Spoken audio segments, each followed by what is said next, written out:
چاہت چاہیے، اپنا نفس چاہیے، اپنا فائدہ اپنے خیال میں چاہیے، اور ساری دنیا برباد ہو جائے اس کو پرواہ نہیں ہے. ایسا یہ خود کر اور ایسا یہ دنیا دار اور بے ایمان انسان ہوا کرتا ہے جو اللہ نے اسی کو بنایا دنیا داری کی. یہ ایک نشانی سب سے بڑی نشانی ہے. اور یوں فرمایا کہ ایمان کے قراریوں، ایک طرف ایمان ہے اور دوسری طرف دنیا کا یہ بلاوا ہے اور بہکاوا ہے. اس کی طرف اگر تم رخ کرو گے تو اس کے بعد تمہاری خیر نہیں ہے. تمہارا ایمان بھی اللہ کی بارگاہ میں کوئی قیمت نہ اٹھا سکے گا. فرمایا لا تاکلوا، مت کھاؤ الربا. سود اس وقت تک حرام نہیں ہوا تھا، صرف برائیاں اس کی بتائی جا رہی ہیں. جیسے سورہ روم میں مکے کے اندر جو آئے ہیں اور یہ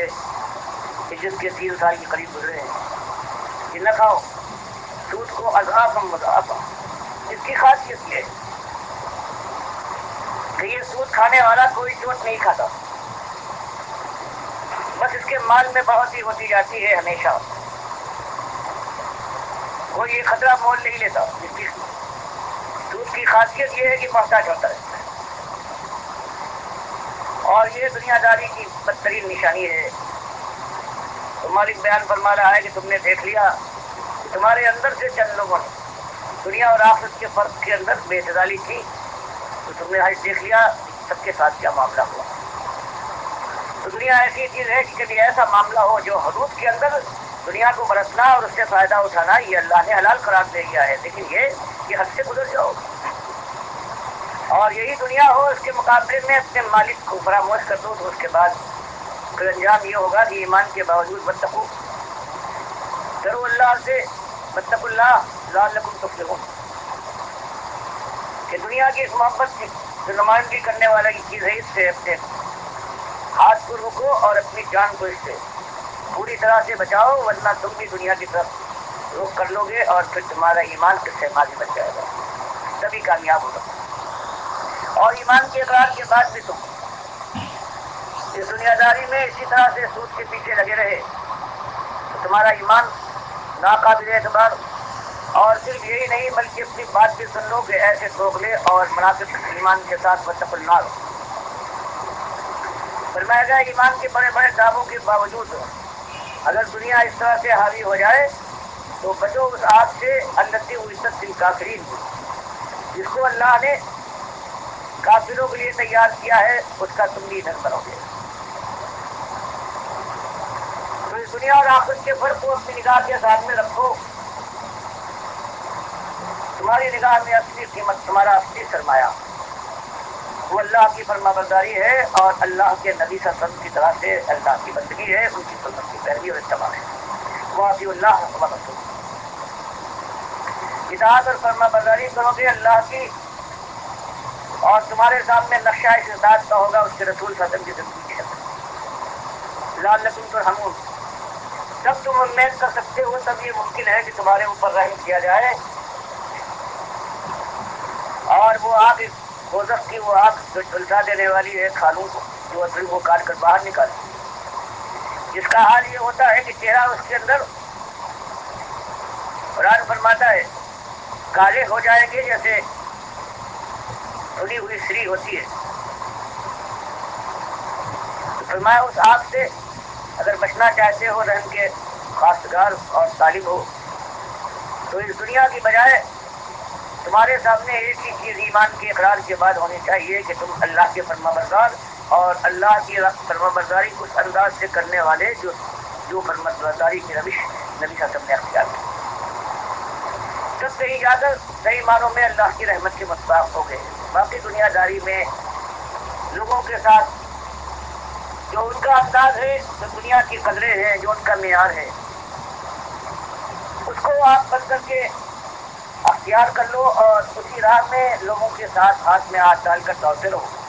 اور ایمان کے دعوے دار اور نعرے بھی لگاتے رہو اپنی بندگی کے. فرمایا اللہ کے یہاں یہ تمہارا رویہ ناقابل قبول ہے. اب تمہارے لیے اگر تم اپنی جان کے خواہاں ہو، خیر کی متلاشی، تو ساریوں ان کو چاہیے کہ تم سبقت کرو اور دوڑو اذا مقصد کرو. اللہ اپنے مالک اب جو تمہارا رب ہے اس کی معافی اور مغفرت کی طرف تم کو سبقت کرنی چاہیے، اور وہ بتا دی گئی وہ مقصد تم کو حاصل ہوگی اگر تم نے اس انداز سے بندگی کی کہ جس کو نمونہ پیش فرما رہے ہیں اللہ کے نبی۔ فرمائیے اس طرف بہو دنیا کتنے دنوں تمہارے دامن سے چمکی رہے گی اور کب تک تم اس کو اپنا اور اپنا بچانا بناؤ گے، اور اس دائمی اور سرمدی کامیابی کی طلب میں آگے بڑھو وہ جنت کہ اللہ تمہاری خطاؤں کو معاف کرے، مغفرت فرمائے اور ان گھنیرے باغات میں تمہیں داخل فرما کر تم کو ان کا مالک بنا دے دیا، ارضھا کہ جس کی چوڑائی السماوات آسمانوں کے برابر والارض اور زمین کے برابر، عزت للمتقین، اور وہ صرف متقیوں کے حصے میں آئے گی، وہ ایماندار جو قدم اٹھا کر چل نہیں نکلتے بلکہ قدم اٹھانے کے بعد سوچتے ہیں کہ یہ قدم سیدھا پڑ رہا ہے یا غلط، جو پوری طرح سے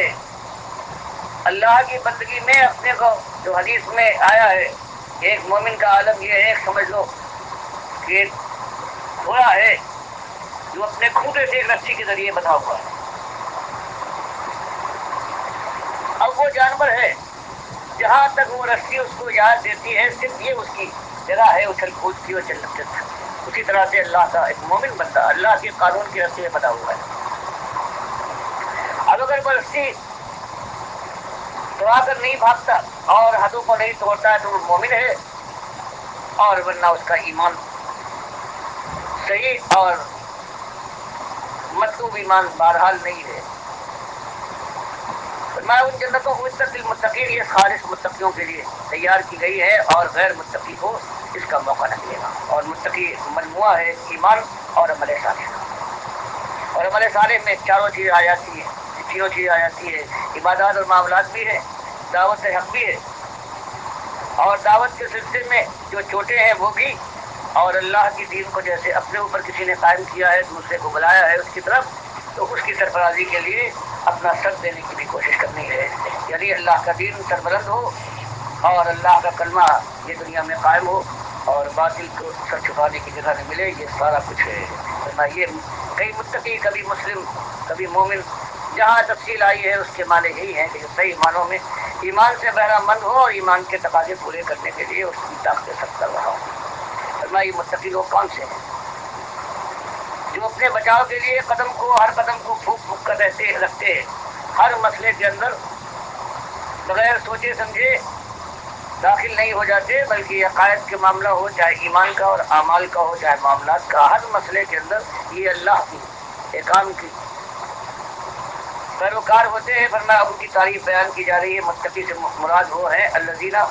یہ وہ لوگ متقی صحیح معنوں میں ہیں جو کہ جن کو نہ مال کی محبت اللہ کے حکم سے باز رکھتی ہے اور نہ جذبات کے اندر کوئی طغیانی، یہ وہ لوگ ہوتے ہیں متقی جن کے لیے اللہ نے جنتیں تیار کر رکھی ہے کہ جہاں ایمان کے اندر یہ چوکر اور پختہ ہے وہاں مال کے ساتھ جواب مردی کا معاملہ کرتے ہیں، ينفقون اللہ کی راہ میں اسے دیتے ہیں، فِي اگر فراخی ہے تو دل کھول کر اسی کے مطابق، والضراء اگر تنگی ہے تو اس میں بھی یہ نہیں کہ ہاتھ بالکل بند کر لیں، اپنی کچھ ضروریات میں سے تنگی کے باوجود اللہ کی راہ میں لگا دیں، والکاظمین الغیظ، اور بردباری کا تحمل کا یہ عالم ہے کہ اللہ کے دین کی تصویر خود بنتے ہیں اور لوگوں کو دعوت دیتے ہیں تو کوئی چھیڑتا ہے، کوئی طرح دنی کرتا ہے، کوئی آوازیں کستا ہے، کوئی پھپتیاں اڑاتا ہے، غصہ آتا ہے، اور بعض اوقات ایسا بھی ہو جاتا ہے کہ اگر چاہے تو اپنے غصے کو نافذ بھی کرتے ہیں، لیکن ان کا یہ عالم ہے، سمجھتے ہیں اسی دھرتی کے اوپر سارے فیصلے نہیں ہونے، ایمان کا تقاضا کچھ اور ہے۔ کاظمین الغیظ، اگر غصہ آ بھی جائے تو اپنے کو قابو میں رکھتے ہیں، غصے کا گھوٹ پی جاتے ہیں، والعافین عن الناس، اور عفو کرنے والے معاف کرنے والے ہیں لوگوں کو، اور معافی کے معنی اس وقت ہوتے ہیں کہ جب انسان بدلہ لے سکے، ورنہ بدلہ لینے پائے اس میں معافی کا سوال نہیں ہے تو کمزوری کی ایک علامت ہے۔ یا فرمایا گیا ان کے پاس طاقت بھی ہو انتقام لے بھی سکتے ہو، لیکن دل کے بڑے ہوتے ہیں، لوگوں کے ساتھ یہ معاملہ کرتے ہیں، برائی کا معاملہ مومنانہ رویہ، جو ان کی خطاؤں سے ضرور۔ اور یہ صحیح معنوں میں وہ عمل ہے کہ اللہ اس کو محبوب رکھتا ہے، واللہ یحب المحسنین۔ اللہ ایسے محسنوں، اس احسان کی تعریف آئی ہے کہ اللہ کی بندگی کوئی کام کس انداز سے کرنا بھی گویا کرنے والا اللہ کو دیکھ رہا ہے،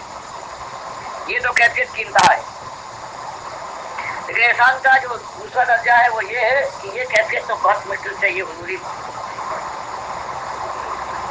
اندر پیدا کی جا سکتی ہے، لیکن اس کے کم درجہ یہ ہے کہ انسان کو یہ خیال رہے کہ بہرحال میں نہ دیکھ پاؤں اللہ کو، لیکن اللہ تو بہرحال میرا مالک مجھے دیکھ رہا ہے۔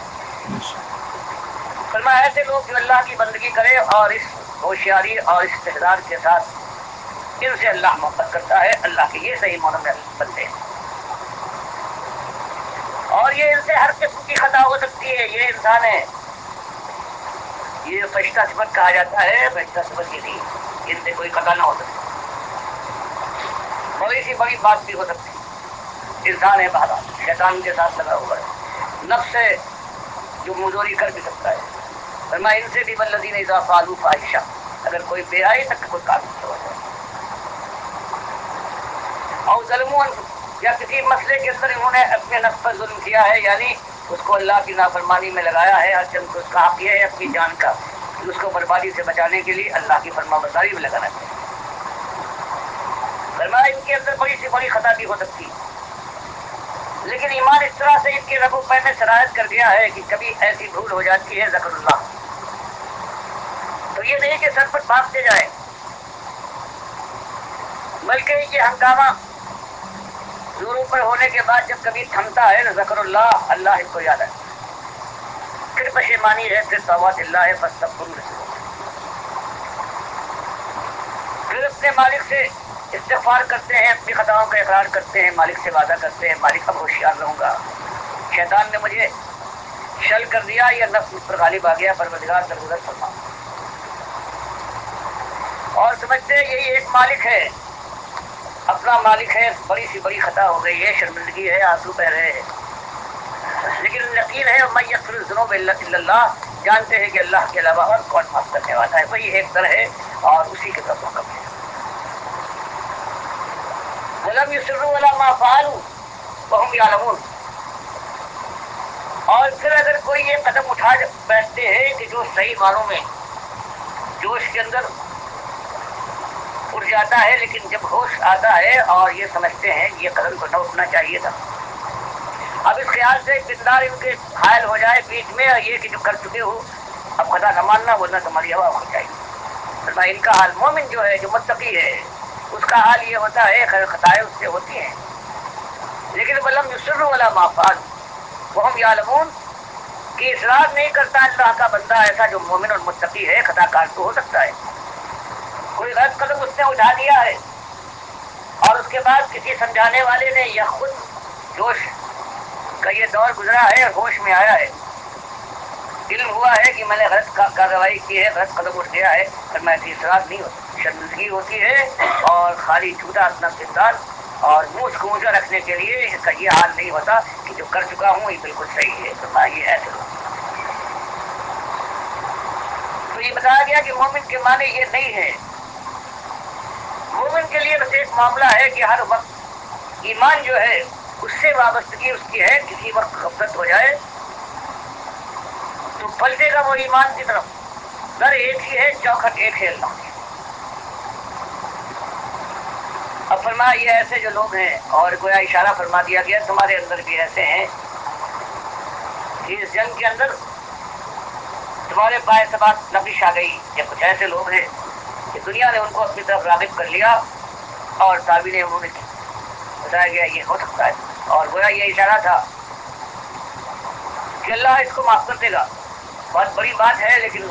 اللہ جانتا ہے اس کے بندے کیسے کمزور ہیں، چاہے وہ کس رہنما اور کس پیشوا کے ساتھی کیوں نہ ہو۔ بتایا انداز یہ ہونا چاہیے اولئک کا، تو ان کے دن بیتے گئے، ان کا بھی وقت آئے گا بہرحال دنیا سے جانے کا، اور فیصلے کے لیے مالک کے دربار ہے جہاں یہ جائیں گے۔ لیکن اس انداز سے اولئک جزاؤہم، یہ وہ لوگ ہیں کہ آخر کار ان کو بدلہ ملے گا مغفرۃ من ربہم، ان کے رب کی طرف سے معافی دے دے گا پروردگار۔ وہ جنات، اور ان باغات میں یہ داخل ہوں گے تجری من تحتہا الانہار، جن کے نیچے نہریں بہتی ہوں گی، خالدین فیہا، ہمیشہ اس میں رہیں گے، ونعم اجر العاملین، اور کیا خوب بدلہ ہے ہمیشہ کی زندگی، ہمیشہ کا عیش، ہمیشہ کا جوانی، ہمیشہ کی حکمرانی ایسی کہ مالک فرما دے کہ اگر کسی ان کے حکم میں کچھ دیر ہو جائے یا اس کو پورا نہ کیا جائے تو مالک ان کو حق دیتا ہے کہ اپنے مالک سے یہ سوال کرے کہ مالک تو نے وعدہ کیا تھا اور یہ وعدہ پورا نہ ہوا، میں نے اس بات کی خواہش کی یا حکم یہ کیا اور وہ صادق نہ ہو۔ تو یہ ارشاد بیان فرمانے کے بعد پھر صحابہ کرام کو مخاطب کر کے یہ بتایا گیا کہ تم بھی مثبت تعلیم بنو، جن سے بھول ہو گئی ہے واپس لوٹو، اور یہ یقین رکھو کہ اللہ نے تربیت کے لیے اپنی مشیت کو نافذ کیا ہے، لیکن آخر کار کامیابی ایمانداروں کا مقدر ہے۔ قد خلت من قبلکم سنن، اس سے پہلے بھی دنیا کے اندر ایسے واقعات پیش آئے ہیں کہ کفر اور باطل آپس میں ٹکرائے ہیں، اور کبھی کبھی ایمان کو انہوں نے جب ٹکر ہوئی ہے ایمان سے تو اللہ نے وقتی طور پر کامیابی دی ہے باطل کو، لیکن آخر کار انجام باطل کے علمبرداروں کا برا ہوا ہے۔ بصیرو، فرمایا اگر اطمینان کے لیے اللہ کی بات پر یقین کرو، بصیرو فی الارض، اور زمین کے اندر اگر چلنے پھرنے کا موقع ہو تو ان ظالم بستیوں پر سے گزرو، یہ ہو سکتا ہے ان کے مکان موجود ہوں لیکن مکین نہ ہوگا، جیسے قوم سمود کی بستیاں ہیں، پہاڑوں کو تراش کر محلات بنائے تھے اور ابھی تک ہزاروں سال کے بعد بھی اسی طرح قائم ہے، معلوم ہوتا ہے کہ آج بنے ہیں لیکن ایک رہنے والا اس تک موجود نہیں۔ بصیرو فی الارض، زمین میں چلو پھرے، فانظروا، اور آنکھ کھول کر دیکھو، کئی بار کھانا عاقبۃ المکذبین، کہ کیا انجام ہوا ہے آخر کار۔ یہ تو اتار چڑھاؤ ہے، یہ وقتی اور ہنگامی دور ہے، یہ تو ایک ڈول کا معاملہ ہے، کبھی ایک ہاتھ میں کبھی، لیکن آخر کار اگر مومن جمے رہے، اللہ نے استقامت دی تو اس کے بعد وہی غالب آ کے رہیں گے۔ ولا تہنوا، اسی لیے ہمت بنائی کہ ایک جو وقتی شکست سے دوچار ہوئے ہو تو سستی اور کم ہمتی کا مظاہرہ نہیں ہونا چاہیے۔ ولا تحزنوا، اور جو کچھ ہوا اس کے اوپر اب ہلکان کر ڈالو اپنے کو، صبر کے ساتھ برداشت کر کے بھولنے کی کوشش کرو، اور اللہ کی یہ بشارت سن لو کہ وہ انتم الاعلون ان کنتم مؤمنین۔ چوٹے کھانا یا زخم اٹھانا تو بہرحال اللہ کی راہ میں یہ تو سنت اللہ ہے، لیکن اگر استقامت کے ساتھ جمے رہے تو تم ہی سربلند ہوگے، کامگاری تمہارا حق ہے، لیکن شرط وہی ہے کہ ایمان کے اندر کوئی خلل پیدا نہ ہو اور اللہ کے ساتھ بدگمانی سے ہی تمہارے دل کے اندر بار نہ پا سکے۔ اللہ پر اعتماد رکھو، اور باقی شرائط کے اندر چوٹیں تو لگتی ہے اور زخم تو اٹھانا پڑتے ہیں۔ تو یہ ایک معاملہ ہے کہ اللہ نے سنت اللہ ہے